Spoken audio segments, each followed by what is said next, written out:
யாருன்னா வாசிங்க. அப்போஸ்தலர் 3:26. அவர் உங்கள் எல்லோரையும் உங்கள் பொல்லாங்குகளிலிருந்து உங்களை விலக்கி உங்களை ஆசீர்வதிக்கும்படிக்கு தேவன் தம்முடைய பிள்ளையாகிய இயேசுவை எழுப்பி முதலாவது உங்களிடத்திற்கே அவரை அனுப்பினார். இயேசு ஏன் வந்தார் இந்த பூமிக்குன்னா, எல்லா மனுஷனும் பொல்லாங்குல மாட்டியிருக்கிறான். ஏதோ ஒரு வகையில் பொல்லாங்கு அவனுக்குள்ள இருக்கிறது. ஆகவே அவனை விடுதலை இல்லாத, ஒரு நிம்மதி இல்லாத, சந்தோஷம் இல்லாத, அவன் அதில் மாட்டி கிடக்கிறான், விடுதலை இல்லாத. அப்போ அவனை எப்படி காப்பாற்றணும்? ஒருத்தர் புதகுழியிலையோ சேற்றுலையோ விழுந்துட்டா ஏற முடியாத ஒரு நிலைமை அவனுக்கு இருந்தா, அப்போ இன்னொருத்தருடைய உதவி கண்டிப்பாக தேவை. தானாக ஏற முடியல அந்த மாதிரி ஒரு சூழ்நிலைனா கண்டிப்பாக இன்னொருத்தர் ஹெல்ப் பண்ணாதான் மேலே ஏறி வர முடியும். அப்போது அப்படிப்பட்ட ஒரு சூழ்நிலை தான் மனுஷனுக்கு. ஏன்னா அவன் பண்ண பொல்லாங்குகள் அப்படி தான். அப்படிப்பட்ட ஒரு பொல்லாங்கு, ஏதோ ஒரு பொல்லாங்குல அவன் மாட்டிக்கினான், அதை சிக்கிக்கிட்டான், அதில் அவன் முழுகி போயிட்டான். அப்போ அவனை காப்பாற்றணும், அவனை தூக்கணும், அவனை மீட்கணும், அவனை ரட்சிக்கணும். அப்படின்னா இயேசு இந்த பூமிக்கு இறங்கி வந்தது அதுக்காக. அவனை காப்பாற்றி மீட்டு ரட்சித்து தூக்கி காப்பாற்றுறது மாத்திரமல்ல, அவனை விடுவிக்கிறது மாத்திரமல்ல, அவனை ஆசீர்வதிக்கிறார். இல்லையா? அவனை ஆசீர்வதிக்கிறார். நீ நல்லா இருறா, இது வரைக்கும் எப்படியோ கச்சா முச்சான்னு வாழ்ந்த, ஏதோ கஷ்டப்பட்ட, வேதனைப்பட்ட, துன்பப்பட்ட, நெருக்கப்பட்ட, பாதிக்கப்பட்ட, இனிமேல் நல்லா இருன்னு சொல்லி அப்படிப்பட்ட நொந்து போயிருக்கிற மனுஷனை தேவன் தூக்கி எடுத்து அவனை ஆசீர்வதிக்கிறார். அதுக்காக தான் இயேசு இந்த பூமிக்கு பிறந்தான். என்ன பொல்லாங்குகள், அதை படிச்சுட்டு நம்ம சில காரியங்களை உங்களுக்கு நான் சொல்ல போகிறேன் பாருங்க. கலாத்தியர் என்ற ஒரு புஸ்தகம் 5ஆம் அதிகாரம் 19ஆம் வசனம் 20, 21. கலாத்தியர் 5, 19, 20, 21.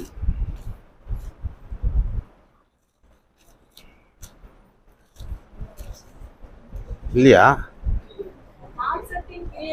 மாம்சத்தின் கிரியைகள் வெளியரங்கம், நல்லா கவனிங்க. வெளியரங்கமா மாம்சத்தின் கிரியைனா நம்ம உடம்புல செய்யற எல்லா காரியங்களும் ஓப்பனா எல்லாருக்கும் தெரியுமா? அதான் அந்த வார்த்தை அப்படி போட்டிருக்கேன், வாசிங்க. மாம்சத்தின் கிரியைகள் வெளியரங்கமா இருக்குது.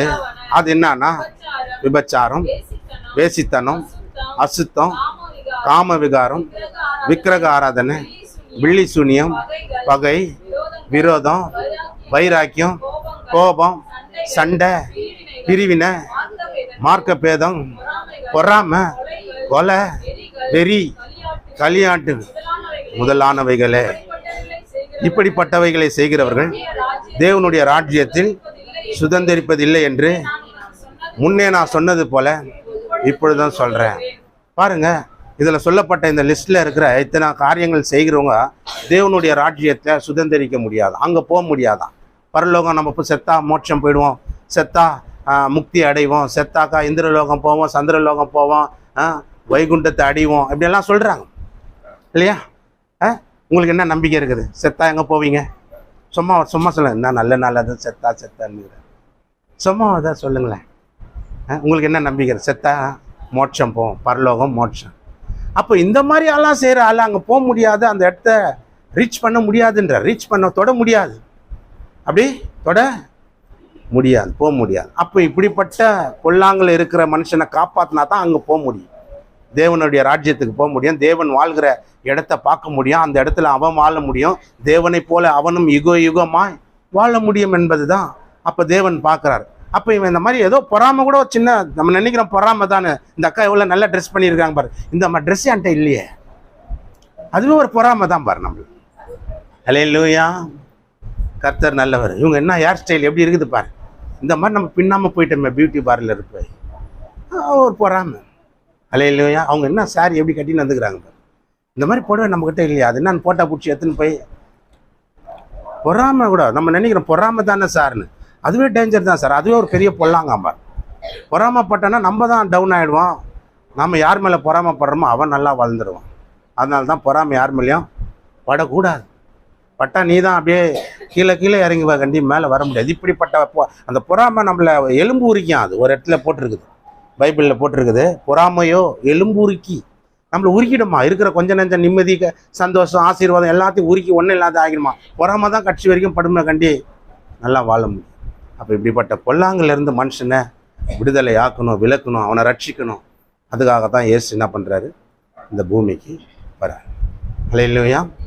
இயேசு பிறந்தது இன்னைக்கு உலகம் முழுவதும் பட்டி தொட்டி குக்கிராமம் முதல் கண்டு எல்லா இடத்துக்கும் இயேசு பிறந்தார்ன்ற செய்தி தெரியும்.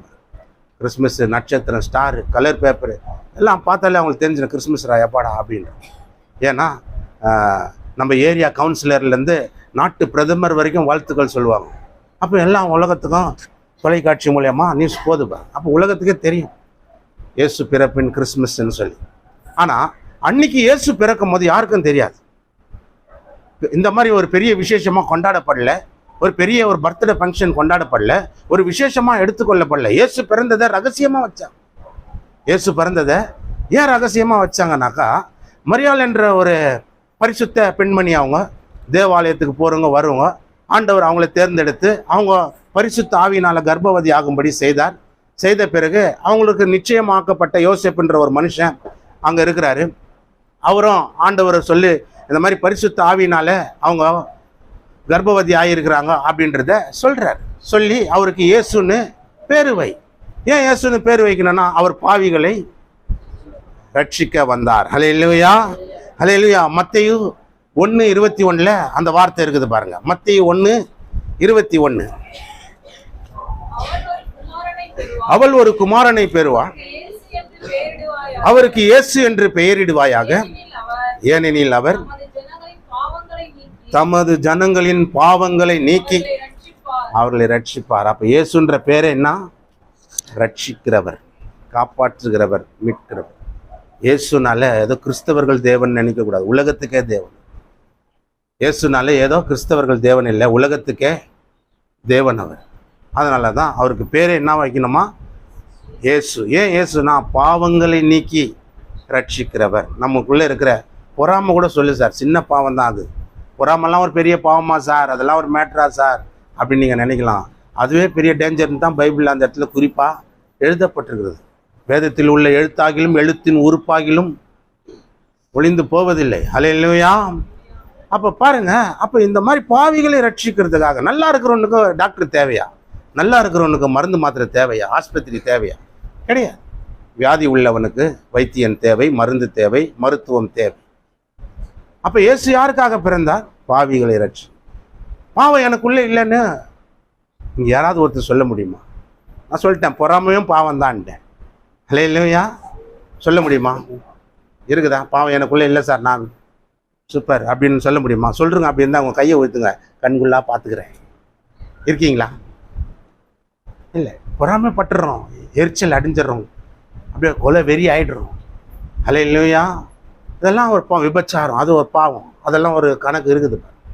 இப்போ இயேசு பிறந்தது அந்த நாளில் யாருக்கும் தெரியாது, ரகசியமாக வைக்கப்பட்டது. தேவதூதன் ஆடு மேய்க்கிற மேய்ப்பர்கள்கிட்ட போய் சொல்கிறான், உங்களுக்கு தாவீதின் ஊரில் பெத்லகேமில் இயேசு பிறந்திருக்கிறாரு, ஒரு துணியில் சுற்றி முன்னால் வச்சிருக்கிறத பார்ப்பீங்க, இதுதான் உங்களுக்கு அடையாளம். இயேசு பிறந்தது ஏதோ தாழ்மையா ஏழையா ஒரு மாட்டு கொட்டாயில் பிறந்துட்டாரு அப்படின்றது நிறைய பேர் நினைக்கிறாங்க. நிறைய பேர் எப்படி நினைக்கிறேன், இயேசு மாட்டு கொட்டாயில் போய் பிறந்தா இருப்பார் சார். கிடையாது. அவர் பிறப்பேர் ரகசியம் வச்சாங்க, ரகசியம். ஏன்னா யூதருக்கு ராஜா பிறந்தாருன்னு சொன்னா அங்க ஒரு ராஜா இருக்கிறான், ஏரோதுன்ற ராஜா. அந்த ராஜா இந்த ராஜாவை கொன்னுடுவான். பின்னால வரம் பாருங்க அந்த செய்தி. வான சாஸ்திரிகள் வானத்தை கணிச்சு, ஸ்டாரு, நட்சத்திரம், கால கணிப்பு, அமாவாசை, பௌர்ணமி இதையெல்லாம் கணிச்சு சொல்ற ஞானிகள் ஏரோது இருக்கிற அரண்மனைக்கு போனான். ஏரோது கேட்குறான், என்ன சார் வந்திருக்கிறீங்க நீங்கள்லாம்? சார், யூதருக்கு ராஜா அரண்மனையில் தானே பிறப்பார். ராஜா எங்கே பிறப்பார்? அரண்மனையில் பிறப்பார். அப்போ யூதருக்கு ராஜா இங்கே தானே பிறப்பார்னு வந்தோம் நாங்கள் அரண்மனையை. ராஜானா ஏதோ ஒரு ஏழை வீட்டில் ஓலைக்கட்டால் பிறக்கிறவர் இல்லை, அரண்மனையில் தான் பிறக்கிறவர். அப்படி அரண்மனையில் பிறந்திருக்கிறவரை பார்க்க வந்தோம். அப்படியா? இங்கே அப்படிப்பட்டவர் பிறக்கல. நீங்கள் வேணா பெத்லகேமுக்கு போய் அங்கே பிறந்திருக்கிற செய்தியை ஏதாவது கேட்டிங்கன்னா பார்த்தீங்கன்னா குழந்தைய பணிந்து கொண்டு எனக்கும் வந்து சொல்லுங்கள், நானும் போய் கும்பிடுறேன் அந்த குழந்தையன்னு. அதே மாதிரி இந்த வான சாஸ்திரிகள் 3 பேர் அப்படி வராங்க, மேய்ப்பர்கள் போய் பார்க்குறாங்க. அவ்வளோதான், வேற யாருக்குமே இயேசு பிறந்த செய்தி தெரியாது. நல்ல கவனி, இன்னைக்கு உலகத்துக்கே தெரியுது, அன்னைக்கு அந்த 2 டீம் தவிர வேற யாருக்குமே தெரியாது. ஒன்று அந்த வான சாஸ்திரிகளுக்கு, 2வது ஆடு மேய்த்து மாடு மேய்த்து கொண்டிருக்கிற மேய்ப்பர்களுக்கு. அவ்வளோதான், இந்த 2 குரூப்புக்கு தான் இயேசு பிறந்த செய்தி தெரியும். ஏன்னா இயேசு பிறந்த செய்தி தெரிஞ்சிச்சுன்னா, யூதருக்கு ராஜா இவர் தான் தெரிஞ்சிச்சுன்னா, பாவிகளை மீட்க ரட்சிக்க வந்தவர் இவர் தான் தெரிஞ்சிச்சுன்னா கொன்னுடுவான். கொன்னுடுவான். அதனால தான் அந்த செய்தி ரகசியமாக வச்சு இயேசு பிறந்ததை கூட ரொம்ப தாழ்மையாக ஒரு மாட்டு தொழுவம் அங்கே இருந்தது. பிறந்தது சத்திரத்தில் தான், இடம் இல்லாததுனால தான் ஒரு இடத்த மாடு கட்டியிருக்கிற அந்த தொழுவத்தை வாடகைக்கு வாங்கி அங்கே இவரை கொண்டு போய் முன்னால் துணியை சுற்றி, அன்னைக்கு பனை காலமாக இருந்ததுனால கதகதப்பாக வைக்க போகிற பக்கத்தில் வச்சிருக்கிறாங்க. அப்போ மேய்ப்பர்களுக்கு அடையாளம் அது, அந்த சாஸ்திரிகளுக்கு நட்சத்திரம் அடையாளம். அதனால தான் கிறிஸ்மஸில் ஸ்டாரை தொங்க விடுறதுக்கு காரணம் என்னன்னா, இயேசு பிறந்த அந்த ஸ்தலத்தின் மேல் அந்த நட்சத்திரம் வந்து நின்னுது அப்படின்றத பார்க்கும். அப்போ இயேசு பிறந்தது அப்படி ஆச்சு. அந்த ராஜா சொல்லி அனுப்புகிறான், அந்த ஞானிகளுக்கு, சயின்டிஸ்ட்க்கு சொல்லி அனுப்புகிறான். என்ன சொல்கிறான், நீங்கள் போய் குழந்தைய பார்த்தீங்கன்னா பணிந்து கும்பிடுங்க, கும்பிட்டு வந்து எனக்கும் சொல்லுங்கள், நானும் போய் கும்பிடுறேன் அப்படின்னு. அவங்க போய் அதே மாதிரி அந்த சயின்டிஸ்ட், அந்த வான சாஸ்திரிகள் போய் கும்பிடுறாங்க, பணிந்து கொள்கிறாங்க. தேவ தூதனால அவங்களுக்கு சொப்பனத்தில் தோன்றி என்ன சொல்கிறாருன்னா, நீ திரும்பி அந்த அரண்மனைக்கு போவான்னா அந்த ராஜா இந்த குழந்தைய கொல்றதுக்கு திட்டம் பண்ணுவான், நீங்கள் வேறு வழியாக உங்கள் தேசத்துக்கு ஊருக்கு போயிடுங்கன்னு சொல்கிறார். அதே மாதிரி அந்த சாஸ்திரிகளும் போயிட்டாங்க. அப்போது 2 வருஷம் ஆயிடுச்சு, இந்த ராஜா வெயிட் பண்ணுறான். என்னடா 2 வருஷம் ஆச்சு, இன்னும் ஆளை காணுமே, இந்த போன ஆட்கள், இந்த ஞானிகள் சயின்டிஸ்ட் போனாங்களே பார்த்துன்னு வரேன்னு, இன்னும் ஆளை காணுமே, 2 வருஷம் ஆச்சு வரல அப்படின்றத ராஜா சுதாரிச்சுக்கிட்டு என்ன சொல்கிறான், தன்னுடைய படைகளுக்கு கட்டளை இடுகிறான், அங்கே போங்க பெத்லகேமுக்கு. 2 வருஷம் ஆகுது இயேசு பிறந்த செய்தி கேட்டு, ஆனால் இன்னும் ரிசல்ட் நம்மளுக்கு வரல. அதனால எந்த குழந்தைனும் தெரியல. அதனால 2 வயசுல இருக்கிற அத்தனை குழந்தையும் கொன்னுடுங்க. இப்போ தெரியுதா ஏன் அன்னைக்கு இயேசு பிறப்பு ரகசியமாக வச்சாங்கன்னு? கொன்னுடுவோம். ஏன்னா இவர் ஒரு ராஜா, ஏறுது ராஜா இருக்கும் போது யூதருக்கு ராஜா பிறந்தார்னா அப்போ அவர் யூதாவை ஆள போகிறவர். அப்படி இருக்கும் போது இந்த ராஜாவுக்கு பாதிப்பு தான். அதனால தான் அந்த ராஜா என்ன பண்ணுறான், அந்த குழந்தைய 2 வயசுல இருக்கிற குழந்தை அத்தனை ஆண் குழந்தையும் கொன்னுடுங்கடா. அதே மாதிரி வந்தாங்க. அதுக்குள்ள ஆண்டவருடைய தூதன் சொப்பனத்தில் மரியாளுக்கும் யோசேப்புக்கும் தோன்றி என்ன சொன்னான், ராஜா கொலை செய்யறதுக்கு ரெடியாக இருக்கிறான், நீ குழந்தைய தூக்கிட்டு எகிப்துக்கு போயிடு. அப்படியே அவர் குழந்தைய தூக்கிட்டு எகிப்துக்கு போகிறாங்க. அதுக்கப்புறம் வராங்க.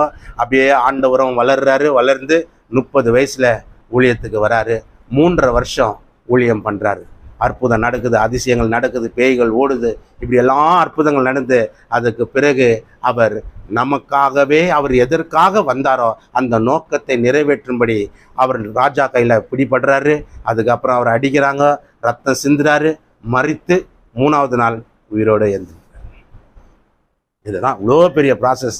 ஏன் ஆண்டவர் செய்தார்னா, நம்மளை அந்த மாதிரி பொல்லாங்குகளிலிருந்து நம்மளை காப்பாற்றணும், மீட்கணும் அப்படின்ற. இன்னைக்கு பாருங்கள், இந்த இயேசுவின் பிறப்பு உலகத்துக்கே தெரியுது. அன்னைக்கு 2 குரூப்புக்கு மட்டும்தான் தெரிஞ்சுது. ஒன்று வான சாஸ்திரிகளுக்கு, 2வது மேய்ப்பர். அப்போ இயேசு இந்த பூமியில் பொல்லாங்குகள் இருந்து நம்மளை விலக்கி ஆசீர்வதிக்கும்படி வந்தார். என்ன பொல்லாங்கு அப்படின்றதையும் நம்ம பார்த்தோம். அல்லேலூயா, அல்லேலூயா. இயேசுவின் அன்பு பெரிய அன்பு, மகா அன்பு. அந்த அன்பான தேவன் நம்மளை மன்னிக்கும்படி வந்தாரே, இதை நம்ம கொஞ்சம் யோசிக்கணும். பாருங்க, யோவான் என்ற ஒரு புஸ்தகம் இருக்கிறது, 8ஆம் அதிகாரம் 3ஆம் வசனத்திலிருந்து வாசிங்க. ஒரு சம்பவத்தை உங்களுக்கு சொல்கிறேன் பாருங்க.